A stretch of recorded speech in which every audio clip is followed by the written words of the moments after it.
Здравейте! Добре сте ми дошли в нов влог. Втори подред. Всъщност бях качала влогове на английски, защото се бях отказала да се пробвам с YouTube. Не, че сега съм се решила, но днеска имам малко свободно време и реших да се гримирам. И защо да не си поговоря с вас, докато го правя. Да се наместя малко. Ще си поговорим за гримове, за корекции, филъри може би. Имам опит да споделя. И ще видим за какво още. Направих си едно кафе в ето тази много сладка чашка, която е изработена за мен от моя приятелка, която се занимава с изработването на такъв тип чаши. Това сме аз и дъщеричката ми и е много сладичка. На здраве! Докато си пием кафе, да започнем да се приготвяме, понеже ще излизаме след малко. Излизаме. Както и да е. Ето, вади този голям несесер с гримове и започваме. Между другото, тази пижамка си я поръчах от Shein и е много сладичка. Розовка.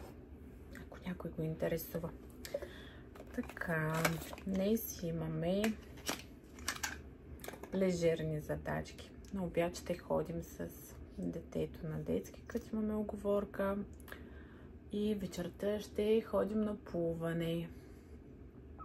Гледам на там, понеже там имам огледало, на което поглеждам къде си слагам грима.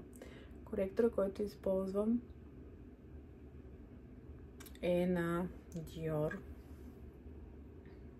Не знам как се фокусира това. Ето този. Forever Skin коректор.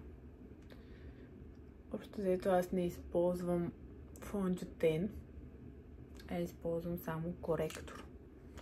Понеже не мисля, че имам голяма нужда да използвам фондютен. Нямам какво толкова да прикривам за щастие към момента. На заден фон виждате бутушите на детето ми, които ги суша на радиатора.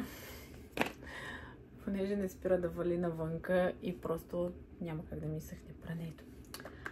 Иначе казах, че не използвам фондютени, но имам два, които много си харесвам. Използвам ги рядко, примерно ако ходя на някакво по-важно събитие, ще да кажа, не че ходя на събития, просто и някакво излизане.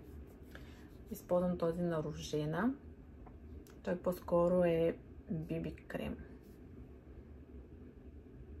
Да, биби крем. Хубав е, харесваме.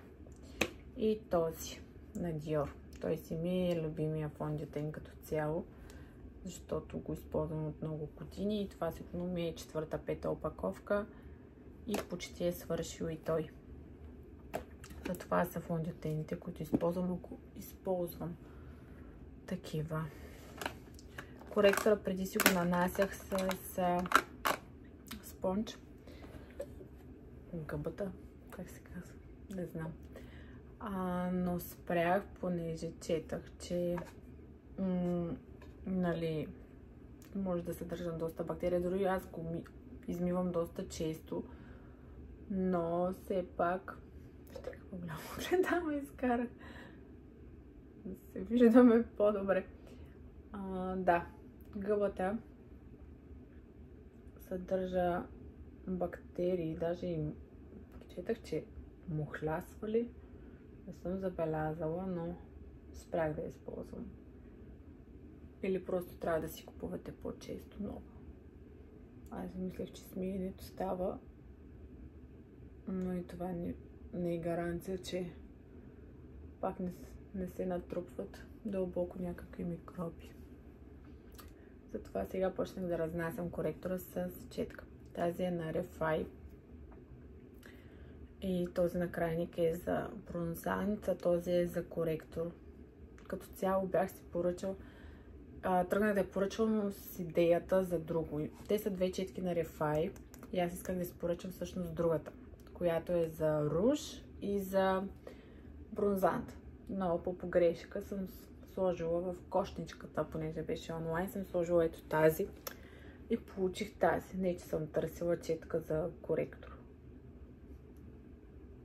Но като цяло върши работа.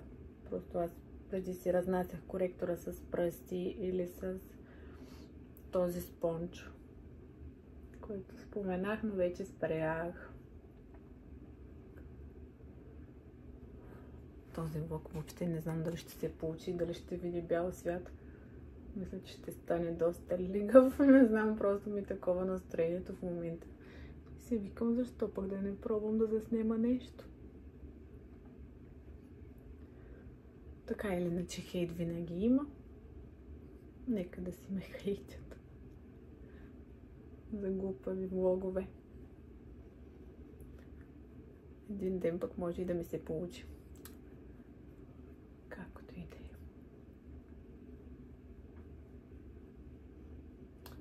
Така разнасям. И остава тук на челото. Когато не си слагате фондите надолу, е много по-трудно само с коректор да се разнася по лицето, но все пак се получава. Така, сега след него нанасяме пудра. Използваме ето тази на Charlotte Tilbury и много ми харесва. Даже почти е свършила. И като свърши, най-вероятно ще си поръчам абсолютно същата, защото наистина много си ми харесва. Искате да нанесете върху коректора или каквото сте използвали преди това фондитен коректор. И наистина предава много нежен и чистен завършек.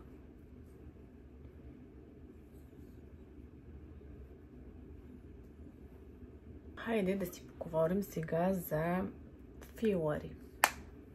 Понеже преди няколко дена гледах предаването на Цанов, ако го казвам правилно, за какво се е случило в България с една дама.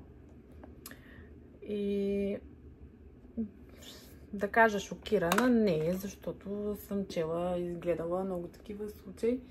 В днешно време наистина навсякъде виждаме как ни рекламират филъри, неща, различни процедури и ние в стремежа си да бъдем поддържани, красиви, си подлагаме на какво ли не, без всъщност да поразтърсим достатъчно информация, да проверим дали това е за нас, какви са му страничните ефекти, какви последици може да има за в бъдеще, как ще ни се отрази на самочувствие, на външен вид и всичко. Много ми е трудно да говоря и да търся нещо. Даже забравих какво търся. Сложих си пудра. Добре. Сега ще си оправя вещите.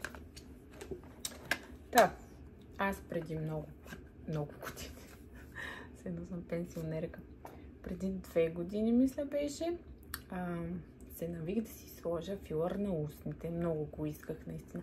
Аз по принцип си имам големи устни, голяма устна, защото долната ми е голяма, но горната ми е тънка.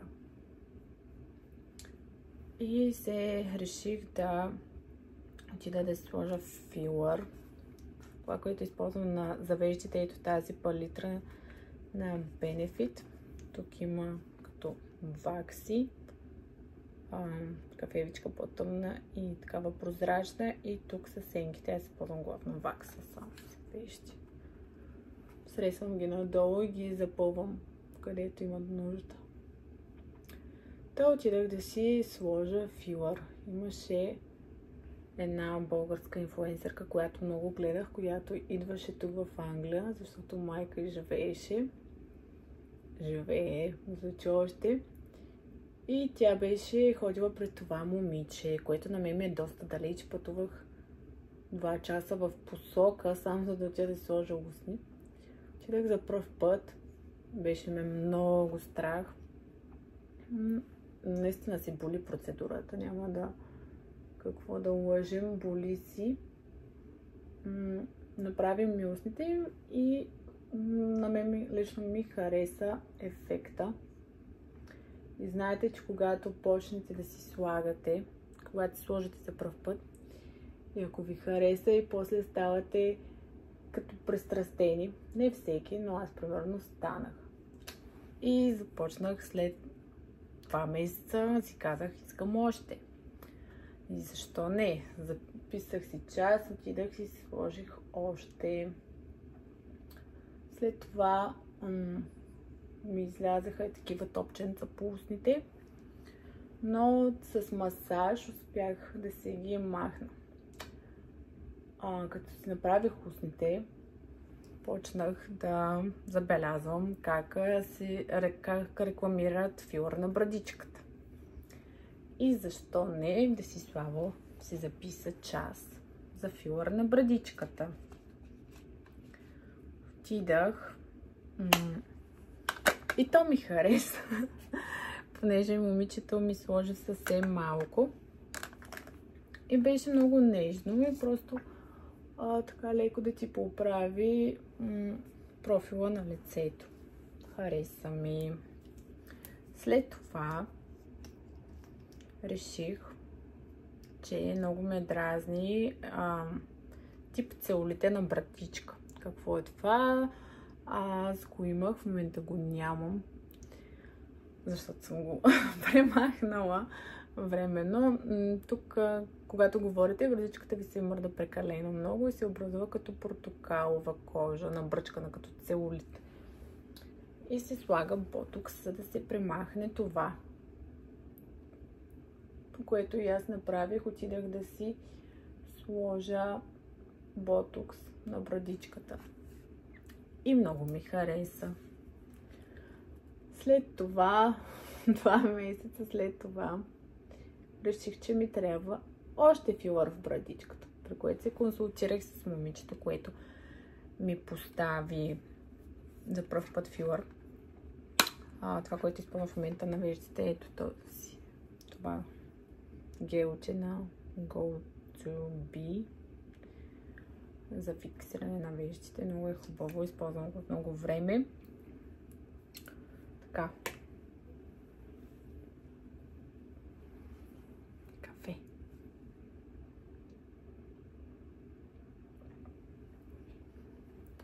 Да, консултирах се с момичето, което за пръв път ми сложи филър на брадичката и тя ми каза, не, няма да ти сложа, нямаш нужда от това. И аз викам, как пък ще ми кажеш, че нямам нужда от това? Аз съм си решила, че имам нужда от това. И си записах час при друго момиче, при което отидах. И, нали, правим процедурата. Едва заби глата, понеже аз си имах филър още от първия път. Но тя не ме върна и тръгна да ми прави това. Затова е хубаво да попадате на истински хора, които ще ви кажат, не, нямаш нужда, няма да си го направя. Както на мен първото момиче ми каза, но аз не я послушах и втората не ме върна, защото трябва и тя да спечели някой лев от мен. И само когато започна да ми слага, нали, филъра, да беше толкова твърдо от самия филър, който имам вече, че едва забиваш и иглата в това и тя си казала, ти имаш още филъра, нали? То се усеща твърдо и трудно се забива иглата. Беше болезнено, при което като свърши процедурата, инжектирането на филъра, ми дава огледало да видя крайния резултат. И само като се погледна в огледалото, нищо не й казах на нея, но вътрешно си казах, леле, защо го направих. Брадичката ми стана толкова дълга, издължена. Така напред, то сега не мога и да покажа. Супер напред и супер неестествено. Като една топка, тук се едно са ми вградили. Много издължи. Като се преправих за надежда, моя мъж, той винаги си ми каза всичко в очите, се избазика с мене, като баба Яга си. Като баба Яга са ти направили брадичката. И почувствах се много кофти, между другото, защото аз не съм се обидила, той си беше напълно прав, аз го видях също. Наистина беше си като на баба Яга брадичката. Но си останах така и след това отидах за трети път на устни при нея. Защото другото момиче ми каза, че пак трябва да изчакам заради тия топченца и неща, понеже аз не исках да си разкраждам. Прекъсвам. Слагам бронзант, използвам в момента ето този на Hoola Beauty. Също използвам по принцип и този на Refy. Не знам дали се вижда. Ето така. Той също е много хубав. Редувам ги, защото двата ми харесват. Ето този изглежда ето така. Не знам дали се вижда нещо. И този на Hoola си е нормалния класик color. Ой, така като прекъсвам и после си забравям мисълта за какво съм говорила. Да, вчера да сложа устни. Направи ми ги, харесаха ми, но след това ми се образува още по-голямо топче. Не знам дали може да се види ето тук. Което и до ден днешен си е така.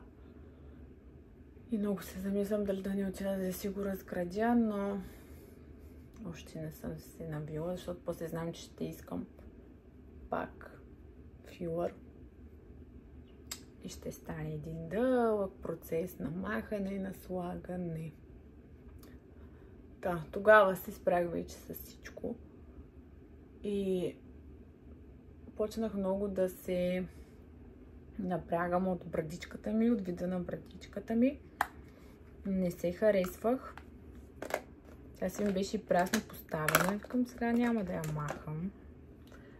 Пък и никога не си бях разграждала нещо и не знаех, нали, какво е. Знам, че не е много щадящо тъканта ви, която се разгражда. И не се навих. Преминавам към руж на Refy. Използвам него, както използвам и ето този на NARS. Този е прахообразен, а този е кремообразен. И двата са много хубави. Сега съм си харесала един друг, който мисля да си закупя, но да видим ето този е прахообразния. Те са като цяло един и същ цвят. Аз винаги си вземам такъв. И ето този кремообразния на Refy. Може да се сложи даже от двата. Малко.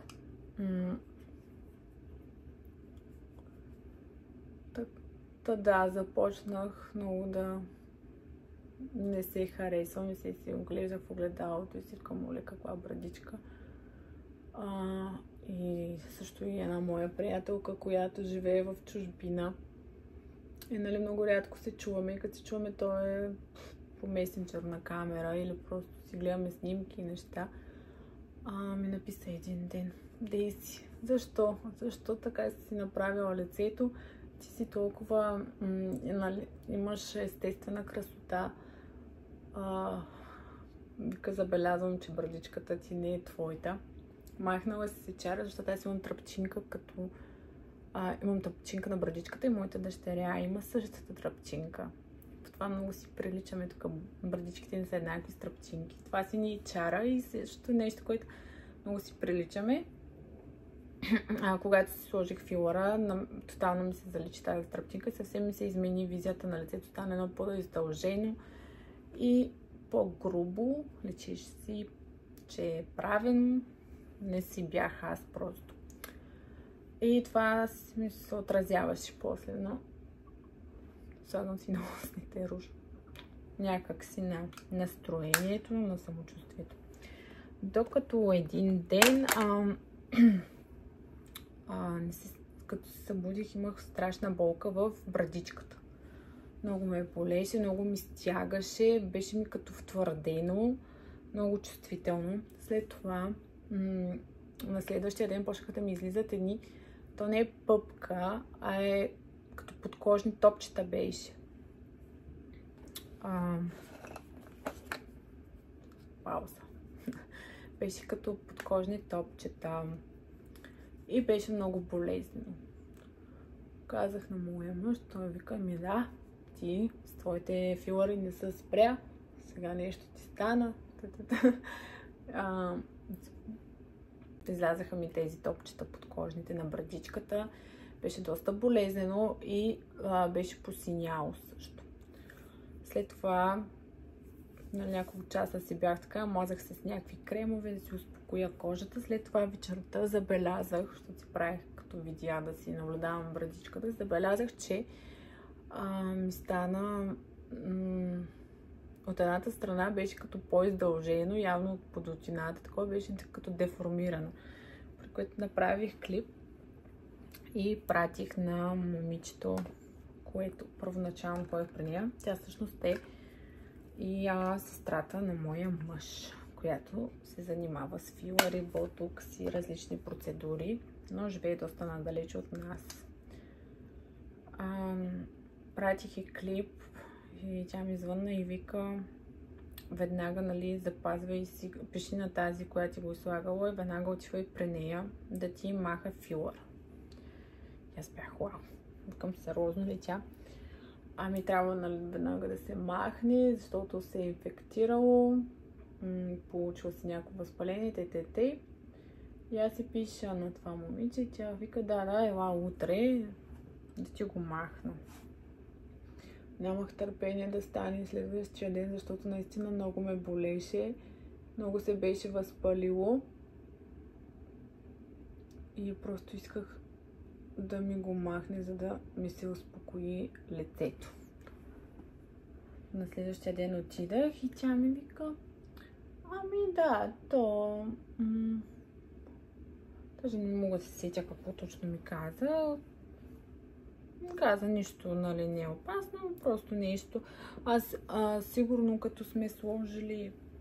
Да, защото аз ходих и да ми сложат пак отново ботокс на брадичката. И сигурно като сме сложили ботокса на брадичката, понеже, нали, се отпускат мускулите да релаксират и това ти е отпуснало брадичката и повлияло един вид на филъра. Добре, нали, махнем го. Веднага, между другото, ми се успокои брадичката, веднага. И махнем го, тръгнах си, нали. Тогава отидахме някъде детето да поиграе, както и да е. И ми звъни това момиче, сестрата на мъжа ми, и ми казва, че се е консултирала с медицински сестри или доктор, с които работи и тя. И те си казали, че това е инфекция, като инфекция от замърсена игла, най-вероятно. И, нали, когато се замислих се, че са прави, нали, тя ми обяснява, сигурно е пипнала иглата с мръсни ръце или нещо. И всъщност каква беше работата? Винаги това момиче, като тръгваше да ми слага филър, слага си ръкавици, нали, трябва да е стерилна средата. Обаче, когато си ги сложи, се взема телефона и вика, искам да ти направя снимка преди и после след, нали, си правят снимки. И тя тези снимки ги прави като пипа телефона с ръкавиците. А ти, когато сложиш тези ръкавици, не трябва да пипаш нищо друго, защото трябва да е стерилно и просто трябва да си свършиш работа. Тя си пипа телефона. Като се за ние тия телефони си ги слагаме навсякъде. Аз дори си го вземам някой път в банята с мен, когато говоря с някого, отивам да си измия зъбите или нещо. И ги оставяме на всякакви места. И телефоните са едно от най-мръсното нещо, което притежаваме. И тя слага ръкавицата, за да е стерилна и да си свърши работата. Все пак инжектира филър. Това е игла. Нали, има кръв.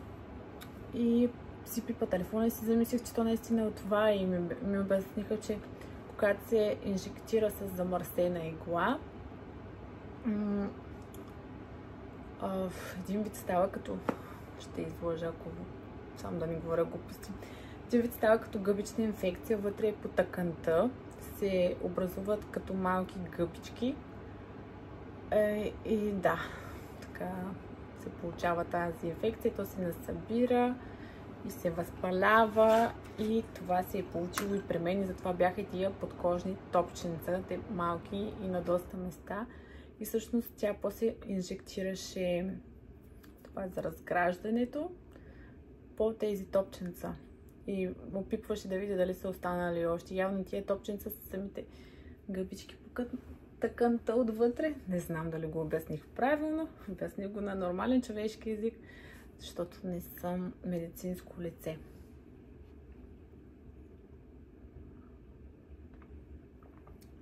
Това е моята история с фигурите. Сега нямам брадичка, не бих си сложила повече брадичка. Устните ми още стоят.